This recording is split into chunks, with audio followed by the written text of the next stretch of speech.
Eu sou a doutora Ana Carla, conselheira do CREFITO 2, Conselho Regional de Fisioterapia e Terapia Ocupacional do Estado do Rio de Janeiro. Dentre vários papéis que um conselheiro precisa exercer, um deles é a coordenação também das câmaras técnicas.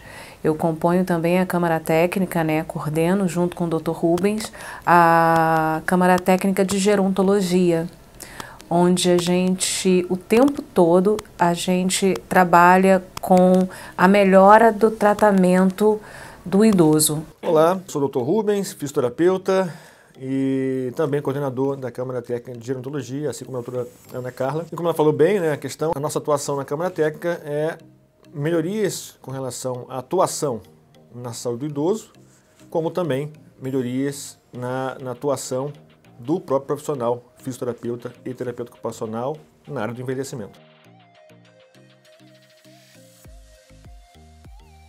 Então, tomando como base o Disque 100, que é o telefone é um serviço federal, as maiores violências que acometem o idoso é negligência, violência psicológica, violência com relação à parte financeira e, em quarto lugar, acaba entrando a violência física. Pegando esses dados de 2019, então a gente vê que esse ano, por conta da pandemia, situações ficaram piores. No mês de março, por exemplo, ocorreram 3.000 denúncias. E aí vem aumentando.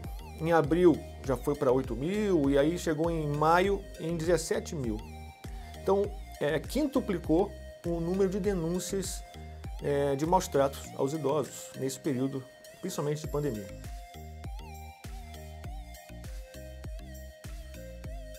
Sim, hoje no Brasil, o pedido da vigilância sanitária para esse isolamento social, para esse distanciamento social, tem agravado sim a questão da violência.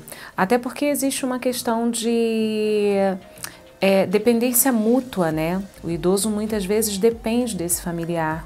Então ele esconde muitas vezes a violência que ele sofre por conta da família dele. Então isso também traz para a gente uma dificuldade, apesar do aumento das denúncias por conta da facilidade de ser por telefone, por ser pelo Disque 100, e muitas vezes a gente sente que é um apelo desse idoso, a gente está fazendo alguma coisa para que o seu familiar pare de agredir ele. Porque muitas vezes é meu filho, então é muito difícil você denunciar um filho, muito difícil você denunciar um neto, e você acaba se tornando extremamente permissível à violência, principalmente nesse momento que está todo mundo isolado em casa. Os níveis de estresse aumentam, a irritabilidade aumenta e tudo isso gera um desconforto na sociedade muito grande.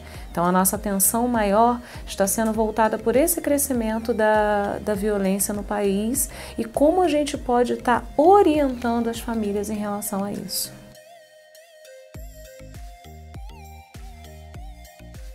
As nossas rotinas hoje estão completamente alteradas. Uma rotina alterada, ela aumenta o nível de estresse. O nível de estresse aumentado, a gente perde a paciência.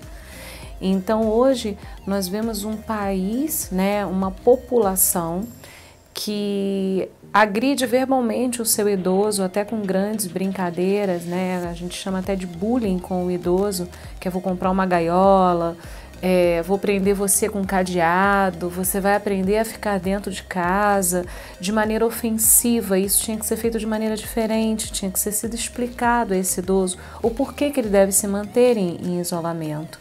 E a falta de rotina do familiar, que antes acordava, pegava sua condução, ia para o trabalho, essa falta de rotina também desse familiar acaba gerando a violência, porque ele acorda hoje, ele não tem mais a rotina que ele tinha de ir ao trabalho, ele não toma o café da manhã no horário, ele não troca de roupa, ele não tira mais o pijama.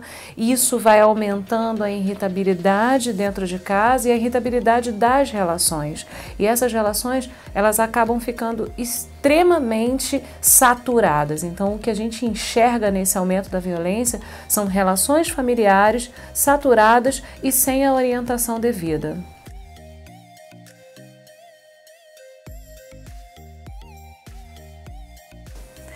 O papel do terapeuta ocupacional na gerontologia é trabalhar o idoso nas suas atividades cognitivas, nas suas atividades da vida diária e nas suas ocupações.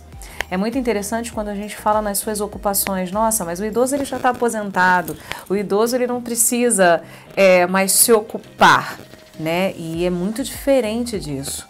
A gente precisa se ocupar porque nós somos seres sociáveis, a gente precisa pertencer. E você só ocupado, você consegue pertencer a algum lugar. E esse lugar é dado à ocupação. Como está a rotina, como são as atividades da vida diária, como ele se relaciona no seu dia a dia. Então esse é um papel fundamental da terapia ocupacional no serviço da gerontologia.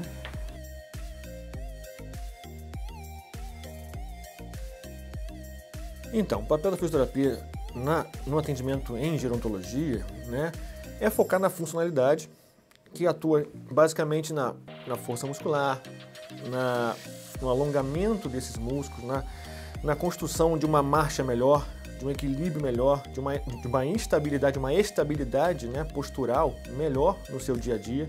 Isso tudo vai garantir mais segurança, né, no andar, no fazer as atividades de vida diária dele, né? Ele vai ter mais condições funcionais e com isso vai ter menores riscos de quedas.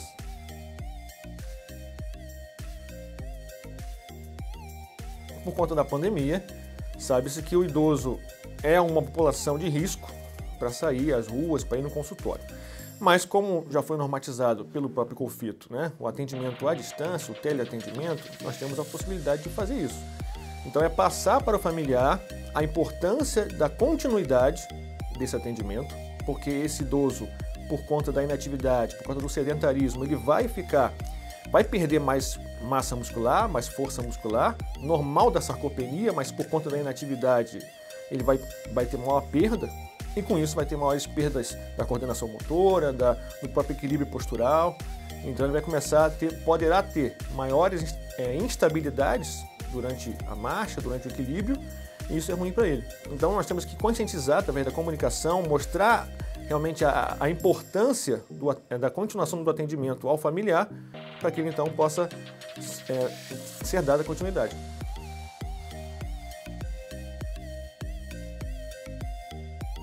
Então, dentro da negligência, também existe um abandono, né? A negligência no fato de você omitir a ajuda necessária. Então, se você tem um conhecimento que esse seu familiar, né, tem risco de queda, porque já foi avaliado, já foi verificado isso, já foi dado orientações até no mesmo ambiente que deve ser colocado algumas questões de barra de apoio, de tirar tapete, orientação mobiliária, né, que foi feito. E esse familiar continua não fazendo, não coloca a barra de apoio, não tira o tapete, ele está negligenciando uma situação que esse idoso tem risco de queda, ele poderá cair. Então assim, ter esse diálogo, mas é importante conscientizar o familiar e também aqueles que estão ali à volta desse paciente, né, os profissionais, os cuidadores, para que eles tenham esse olhar mais sensível às condições físicas desse idoso.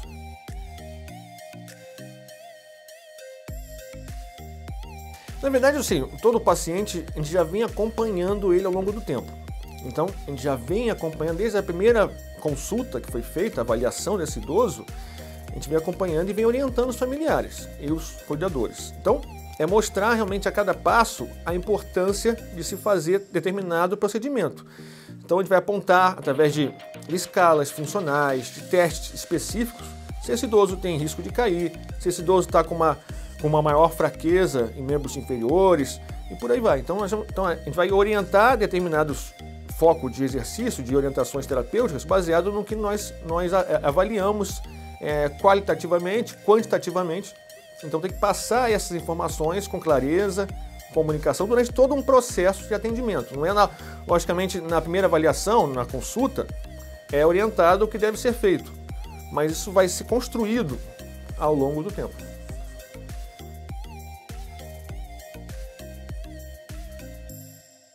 Primeiro é tentar entender que distanciamento social não significa isolamento social.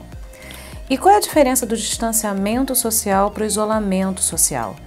Esse idoso, ele pode receber um telefonema seu. Esse idoso, ele pode fazer chamada por vídeo. Esse idoso pode receber uma carta com carinho. Esse idoso, ele pode ter um gesto e uma palavra do familiar, do vizinho, do amigo, que vai fazer muita diferença na vida dele, e você já consegue prevenir muita coisa em relação à agressividade. Porque ao idoso se sentir sozinho, ele fica desconfortável, ele fica mais estressado, ele fica mais tenso, aumentando a sua irritabilidade, aumentando a sua tristeza, aumentando a sua raiva.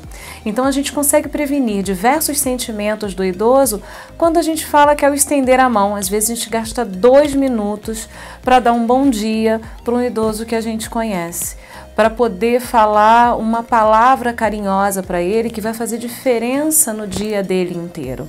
Então a gente consegue prevenir cuidando da gente. Como é que é cuidar da gente? Cuide da nossa rotina, cuide do nosso dia a dia, diminui o nosso estresse diário e, consequentemente, a gente vai conseguir prevenir muito dessa violência, porque um tratando o outro melhor, então quando você trata o outro bem, consequentemente, você recebe também um bom tratamento.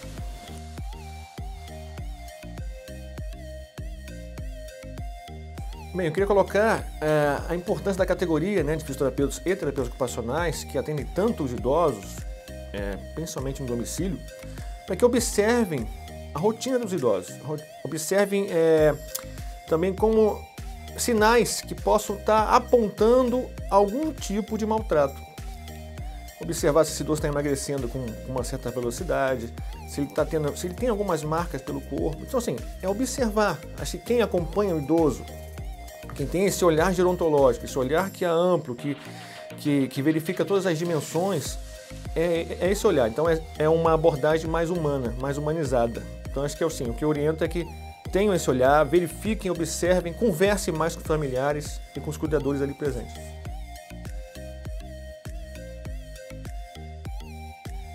A Câmara Técnica de Gerontologia, ela já existia, a Câmara Técnica voltada para o idoso, né, para os assuntos do envelhecimento e outras gestões. Nessa gestão, nós achamos melhor unir a fisioterapia e a terapia ocupacional por entendermos que a gerontologia é um aspecto interdisciplinar.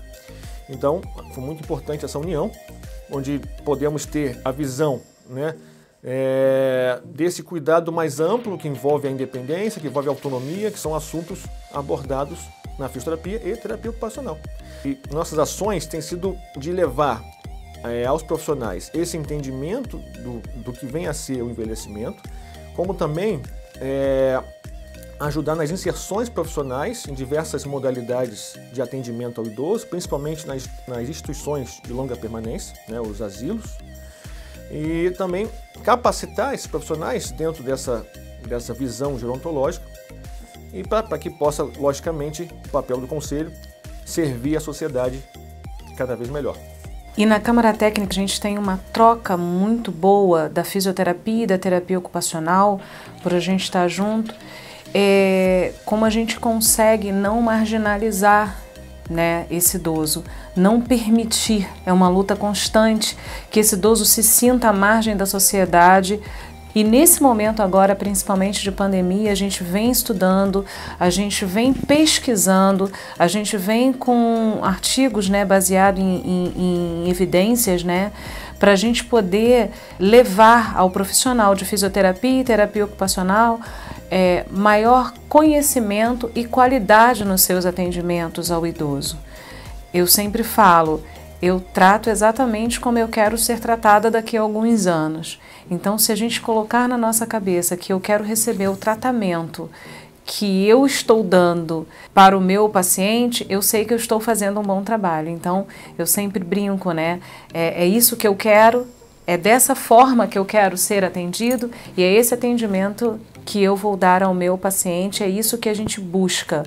Então esse equilíbrio vai ser muito difícil nesse momento de pandemia, é difícil pedir à família, a gente tem consciência disso, é difícil pedir à sociedade, né? Porque as pessoas muitas vezes se vê muito individualista no seu problema e dentro do seu próprio estresse, mas a nossa intenção é estar dando esse alerta cuidem melhor dos seus idosos, eles estão precisando de atenção, eles estão precisando de ajuda, e se você começa a ajudar, você começa a se sentir melhor. É como se fosse uma via de mão dupla, você faz e você recebe. E quando você não faz e quando você se irrita, você também fica triste, você fica chateado e aí toda a família adoece. Então, se eu tenho um idoso dentro de casa, adoecido pela forma que eu estou tratando ele, a consequência disso é que toda a minha família vai adoecer junto. E é essa uma sinalização que a gente também faz.